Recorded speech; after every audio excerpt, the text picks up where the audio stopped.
નમસ્કાર મિત્રો, option trader Gujarati new learning વિડીયોમાં આપ સૌ મિત્રોનું હાર્દિક સ્વાગત છે. તો કેવો રહ્યો મિત્રો આજનો દિવસ? મોસ્ટ ઓફ ફૂલ ડિસિપ્લિનમાં કામ કર્યું હશે તો પ્રોફિટ થયો હશે, પણ જો આ ટ્રેપિંગમાં ફસાણા હશે કેમાં આમાં, તો કદાચ લોસનો સામનો પણ કરવો પડ્યો હશે. બરાબર, કેમ કે જે આ મુવમેન્ટ આવી છે એ તો સીધી જ આવી છે, તો આની અંદર એન્ટ્રી બનતી નથી.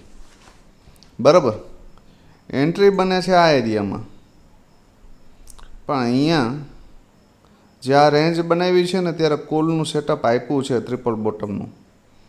હવે જો કોઈ મિત્રો આ ટ્રિપલ બોટમવાળા સેટઅપમાં ફસાણા હશો તો પણ આ મુવમેન્ટ તો લઈ શકાય એવી કન્ડિશન હતી જ, પણ હવે આ લઈ શક્યા છે કે કેમ?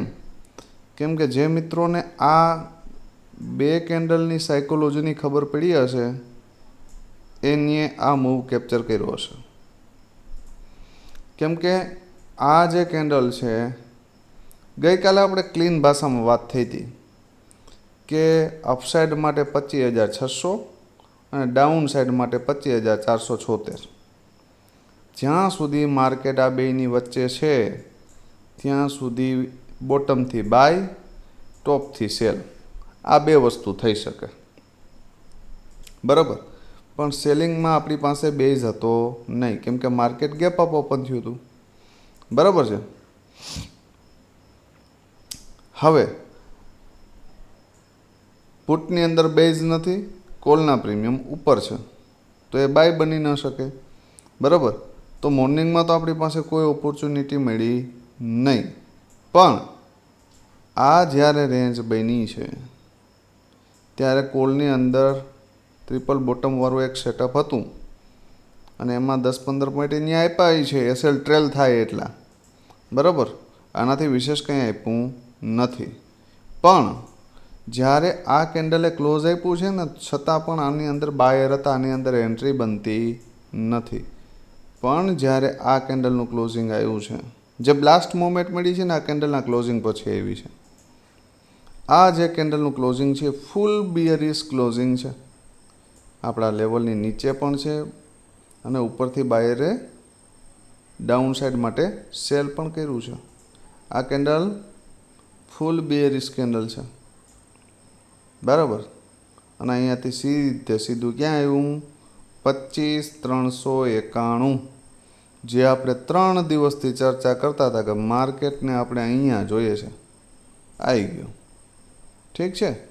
આવીને પણ મેં તમને એક બીજું સજેશન આપ્યું હતું કે જો બોટમ એરિયા ઉપર કોઈ રેડ હેમર દેખાય તો એલર્ટ થઈ જજો. અહીંયાથી શોર્ટ કવરિંગ પોસિબલ છે, આ શોર્ટ કવરિંગ. ઠીક છે. તો જ્યારે આવા નાના નાના લોજિક નોટ ડાઉન કરશો ને ત્યારે આવા સરસ મજાના મૂવમેન્ટ મળી શકશે.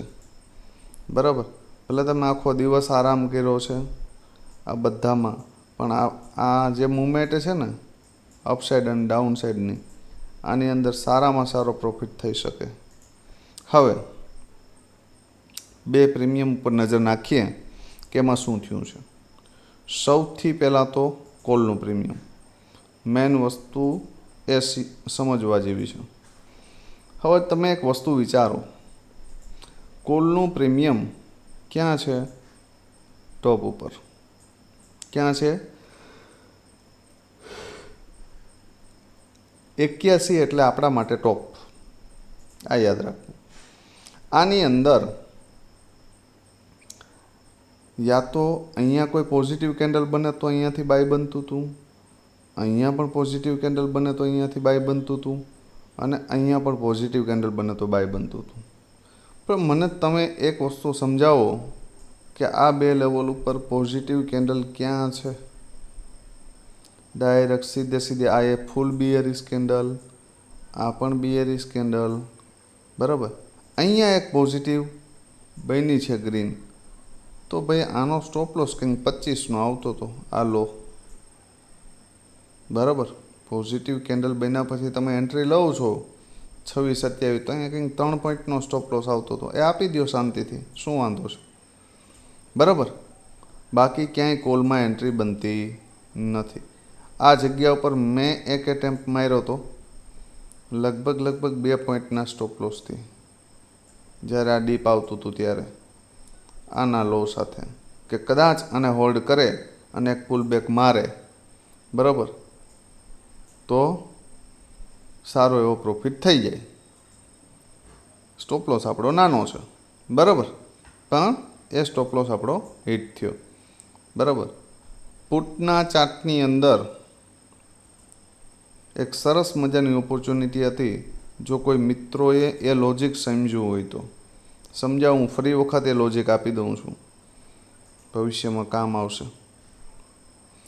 મેં વારંવાર એક વસ્તુ સમજાવી છે તમને કે જ્યારે કોઈ પણ પ્રીમિયમ કે ઇન્ડેક્સ ગઈકાલના ક્લોઝિંગની નીચે ઓપન થાય, પછી એ નીચે જાય, ફરી એ પ્રીમિયમ આજના દિવસનો હાઈ અને સાથે સાથે ગઈકાલનું ક્લોઝિંગ આ બંને બ્રેક કરે ને, ત્યારે સમજવાનું કે હવે અહીંથી બ્લાસ્ટ થઈ જશે, પ્રીમિયમ હોય કે ઇન્ડેક્સ હોય. તો આ જે ગઈકાલનું ક્લોઝિંગ છે આની ઉપર એક સ્ટ્રોંગ કેન્ડલ કઈ છે, તો કે આ, બરાબર. જ્યારે આનું ક્લોઝિંગ આવ્યું ને ત્યારે સાથે આપણું જે 59નું લેવલ હતું ને એની ઉપર એ માર્કેટ સસ્ટેન થઈ ગયું હતું, અને આ એક સ્ટ્રોંગ કેન્ડલ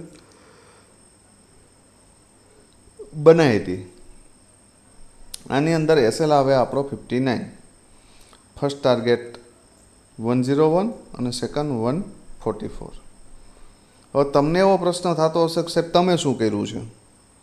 હવે જ્યારે આ પ્રીમિયમ અહીંયા આવ્યું ને ત્યારે મારો કોલનો ટ્રેડ એક્ટિવ હતો.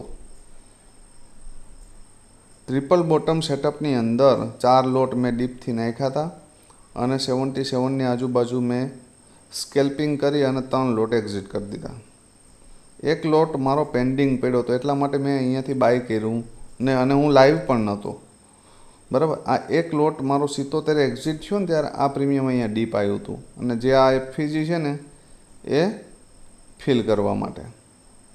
હવે માર્કેટ પાસે નીચે કોઈ એફવીજી છે નહીં, અને માર્કેટે જ્યારે આ હાઈ બ્રેક કર્યો ને, આ હાઈ બ્રેક, ત્યારે મારી આ કેન્ડલ પછી આ કેન્ડલમાં એન્ટ્રી હતી. ક્યાં હતી? અહીંયા નહીં, કાયદેસર અહીંયા બનતી હતી, યા તો અહીંયા બનતી હતી યા તો આ બ્રેકઆઉટ પછી બનતી હતી. આ બે જ જગ્યા ઉપર એન્ટ્રી બનતી હતી. તો મેં વચ્ચે ક્યાંય એન્ટ્રી લેવાનું પસંદ કર્યું નહીં, કેમ કે વચ્ચે લઉં તો તમારો સ્ટોપ લોસ મેન્ટેન થાય નહીં, કેમ કે 20 ધારી લ્યો કે આ એરિયામાં ક્યાંક એન્ટ્રી લીધી છે, તમારો સ્ટોપ લોસ બહુ મોટો આવે છે. હવે મોટો આવે છે એના સામે વાંધો નથી, પણ કન્ફર્મેશન નથી, કાં તો કે ટાર્ગેટ આ છે પહેલો. તો હવે જ્યારે આ કેન્ડલનું ક્લોઝિંગ જ એ ટાર્ગેટની ઉપર આવે છે, એનો મતલબ કે હવે અહીંથી પ્રીમિયમમાં બ્રેકઆઉટ છે, અને સરસ મજાનો 140 સુધીનો મૂવ જોવા મળ્યો, બરાબર. તો આવા મૂવ કેવી રીતે પકડવા એ આપણે ખબર હોવી જોઈએ. યા તો કોઈ પ્રીમિયમને બ્રેકઆઉટ કરવા દો ને, યા તો એને ડીપ ઉપર આવવા દો. એમાંથી એક જ વસ્તુ થાય. તો ડીપ ઉપર અહીંયા આવ્યો તો જતું રહ્યું છે એ પ્રીમિયમ, હવે ઓપોર્ચ્યુનિટી નથી, તો છોડી દો ભાઈ, એને બ્રેકઆઉટ થવા દો, પછી તમે સ્ટોપ લોસ લાંબો લઈ લેજો, શું વાંધો છે, પણ કન્ફર્મેશન છે, શ્યોરિટી છે, બરાબર. આ જ રીતના સેન્સેક્સના 2 પ્રીમિયમ હતા, જોઈ લઈએ આપણે. આ પીનું પ્રીમિયમ સેન્સેક્સનું, બરાબર. સેન્સેક્સની અંદર પણ સેમ એક્ઝેક્ટ લેવલે રિટેસ્ટ, આ ગઈકાલના ક્લોઝિંગની ઉપર ક્લોઝિંગ, ફરી પાછો એ જ લેવલને રિટેસ્ટ, અને ત્યાંથી બ્લાસ્ટ 634 સુધીનો પરફેક્ટ ટાર્ગેટ, 412થી 634. તો આ તો વાત થઈ કોલની, સોરી પુટની. હવે વાત કરી લઈએ આપણે કોલની. ભાઈ કોલમાં કોઈ ઓપોર્ચ્યુનિટી હતી? તો કોલનું પ્રીમિયમ ક્લીન ભાષામાં વાત છે કે 435 સીધું રિજેક્શન આવ્યું. આ લેવલ પણ હોલ્ડ નથી કર્યું કેમ કે 50% કેન્ડલ નીચે છે. આ લેવલ પણ સ્ટ્રોંગ બિયરિશ કેન્ડલ છે. તો કોલની અંદર કોઈ જાતનો એટેમ્પ બનતો નથી. બરાબર, આટલું સમજાઈ ગયું. હવે આપણે જઈએ આવતીકાલે શું થઈ શકે. અત્યારે મિત્રો 11:48 11:45 થયા છે. પણ જે મિત્રોના મેસેજ આવે છે કે સાહેબ વિડીયો, એના માટે આ મહેનત છે. તો આ મહેનતની કદર કરજો અને કમસે કમ 20 લાઇકનો ટાર્ગેટ છે અને 20 કોમેન્ટનો ટાર્ગેટ છે પૂરો કરજો. બરાબર, 12 વાગે પણ તમારા માટે મહેનત ચાલુ છે. હવે આવતીકાલે શું થઈ શકે? હવે જે લેવલને માર્કેટ બ્રેક નહોતું કરતું ને 2 દિવસથી, એ લેવલ હવે આપણા માટે શું બની ગયું? 25,474. તો કે હવે એ રેઝિસ્ટન્સ બની ગયો, જે અત્યાર સુધી શેનું કામ કરતો હતો? સપોર્ટનું. બરાબર, અપસાઇડ માટેનું લેવલ છે 25,474. જ્યાં સુધી માર્કેટ આની ઉપર ન નીકળે ત્યાં સુધી અપસાઇડ વિચારવાનું નથી. 474ને બ્રેક કરશે તો 552 અને 599 હજી ઓલ ટાઈમ હિટ આ લેવલ. આની ઉપર જ માર્કેટમાં સ્ટ્રોંગ બાઇંગ એક્ટિવ થાય, સ્ટ્રોંગ બાયર એક્ટિવ થાય આની ઉપર, ત્યાં સુધી નહીં. બરાબર, તો નાના એવા 70 થી 80 પોઈન્ટ અહીંથી ઉપર પણ છે. અને ડાઉન સાઈડ માટે 25,385. કેટલા? 25,385. 25,385. જો આની નીચે જશે તો 25,293 કન્ફર્મ આવી શકે. બરાબર, અને એની નીચે જશે તો 25,216 સુધી માર્કેટ ડાઉન આવી શકે. જો માર્કેટ આની વચ્ચે ટાઈમ પાસ કરે તો કાલે એક્સપાયરી છે ભાઈ, વધારે મગજ દોડાવતા નહીં. માર્કેટમાં આરામ કરજો કેમ કે જે DK નામનું જે પ્રાણી છે ને ભાઈ, એ આવતીકાલે લોસમાં કન્વર્ટ કરતા વાર નહીં લગાડે તમને. બરાબર, તો મોર્નિંગમાં કોઈ એક શ્યોર ટ્રેડ મળી જાય અથવા તો 10:30ની આજુબાજુ 12 વાગ્યા સુધીમાં કોઈ ટ્રેડ મળી જાય તો ડન ફોર ધ ડે કરી દેજો. કેમ કે આવતીકાલે આની અંદર એક્સપાયરીવાળા ઇન્ડેક્સમાં મોસ્ટ ઓફ લેવલ ઉપરની શ્યોરિટી હોય છે, પણ 99% ગણી શકાય. હું 100% આના ઉપર 90% ગણી શકાય. 100% આના ઉપર ભરોસો કાલે ન કરી શકાય. કેમ કે જો માર્કેટ આમ રેન્જમાં રહી ગયું ને તો પ્રીમિયમ ડીકે કરી દઈશ. બરાબર, તો સ્ક્રીનશોટ મારી લેજો. હવે જોઈ લ્યો 2 પ્રીમિયમ. સૌથી પહેલું પ્રીમિયમ છે 25,450 CE. બરાબર, હવે આની પાસે એક બેઝ છે 44.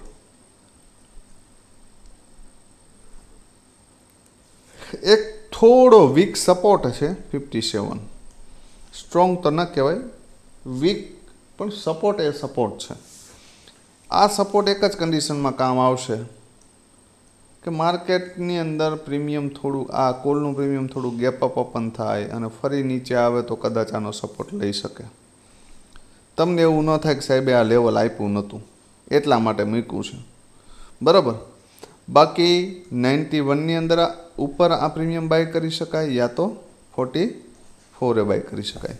બરાબર, જો 91ની ઉપર જાય તો ફર્સ્ટ ટાર્ગેટ 133 અને સેકન્ડ ટાર્ગેટ 174. આ બે માટે બેસી શકાય. હું આ ટાર્ગેટથી ઉપર વધારે વિચારતો નથી. અને એની ઉપર વિચારવું પડે તો 25,663નું લેવલ એને બ્રેક કરવું પડે તો ઉપરના ટાર્ગેટ બધા આવી શકે, બરાબર, બાકી નહીં. તો કોલનો સ્ક્રીનશોટ મારી લેજો કે ભાઈ કયા લેવલ મહત્ત્વના છે. હવે જોઈ લો પુટનું. પુટનું એક પ્રીમિયમમાં સરસ મજાની એક લેવલ છે જે છે યા તો 81ની ઉપર આ પ્રીમિયમ બાય બની શકે, યા તો 26 to 44 આની વચ્ચે ક્યાંક રેન્જ બનાવે અને જો 44ને બ્રેક કરે તો ફર્સ્ટ ટાર્ગેટ 81, સેકન્ડ 120 અને થર્ડ 201 આવે તો એમાં કોઈ નવાઈ નથી. વન વેમાં જશે તો 260 પણ આવી શકે, પણ કન્ડિશન એ કે આ એરિયામાં ક્યાંક આવે અથવા તો અહીં ઉપર ક્યાંક ઓપન થાય, ફરી આ ક્લોઝિંગ આવે, ક્લોઝિંગને બ્રેક ન કરે અને ફરી ઉપર આની નીકળે 81ની ઉપર તો આના અહીંયા સુધીના ટાર્ગેટ લઈ શકાય, બરાબર. હવે સેન્સેક્સમાં આપણે રસ્તો નથી પણ છતાંય બે પ્રીમિયમ આપણે જોઈ લઈએ, બરાબર. જે મિત્રોને સેન્સેક્સમાં કામ કરવાની ઈચ્છા છે એના માટે સેન્સેક્સનું પ્રીમિયમ છે 83,600નો સી, બરાબર. જ્યાં સુધી આ પ્રીમિયમ આ એરિયામાં ક્યાંક ન મળે 327, 340, 345 તો એક સરસ મજાનો એટેમ્પ 406 અને 480 સુધી લઈ શકાય. ધારી લ્યો કે આ પ્રીમિયમ ગેપ અપ ઓપન થયું અને 406ની આજુબાજુ સપોર્ટ લીધો તો 631 સુધી આ પ્રીમિયમ આવી શકે. આનાથી વિશેષ વધારે મને દેખાતું નથી, એ યાદ રાખજો. હવે જોઈ લ્યો એક કોલનું પ્રીમિયમ, પુટનું પ્રીમિયમ. પુટના પ્રીમિયમની અંદર બેસ્ટ ઓપોર્ચ્યુનિટી મારા મત મુજબ 263 છે. જો અહીંયાથી બાઉન્સ બેક કરતું દેખાય અને 334ને જો બ્રેક કરી દે, બરાબર, તો ફરીથી આ ટાર્ગેટ આવી શકે 455. પણ ધારી લ્યો કે આ એરિયામાં જ બોટમ ઉપર આવી ગયું 199ની આજુબાજુ તો માર્કેટ માટે સ્ટ્રોંગ બર્ડન 334 રહેશે, યાદ રાખજો. આ લેવલ બ્રેક થયા બાદ જ ઉપર નીકળવા દેશે, નહીંતર નીકળવા દેશે નહીં. તો સ્ક્રીનશોટ મારી લેજો અને આવતીકાલે એક્સપાયરી છે તો વધારે ઓવર ટ્રેડિંગ કરતા નહીં. પ્રીમિયમ જો રેન્જની અંદર જ ઓપન થઈ જાય ઇન્ડેક્સ કે પ્રીમિયમ કોઈ પણ તો રેન્જને બ્રેક કરવા દેજો, ડાયરેક્ટ ઘૂસવું નહીં, બરાબર. તો વિડીયો કેવો લાગે એ કોમેન્ટ કરીને જણાવજો. વિડીયોને કારણે તમારા ટ્રેડિંગ જર્નીની અંદર શું ફાયદા થયા છે એ પણ જણાવજો, જેથી કરીને અમારો કોન્ફિડન્સ લેવલ પણ વધે. બીજું, વિડીયોને બને એટલો વધુમાં વધુ મિત્રો સુધી શેર કરજો. વિડીયોની નીચે આજે શું કર્યું છે તમે એની કોમેન્ટ કરજો અને લાઈક કરજો, બરાબર. સબસ્ક્રાઈબ બટનને ઉપર ક્લિક ન કર્યું તો ક્લિક કરી ચેનલને સબસ્ક્રાઈબ કરી લેજો અને વિડીયોને લાઈક કરી દેજો. આવતીકાલે ફરી મળીશું નવા વિડીયોમાં. ત્યાં સુધી જય માતાજી, હર હર મહાદેવ.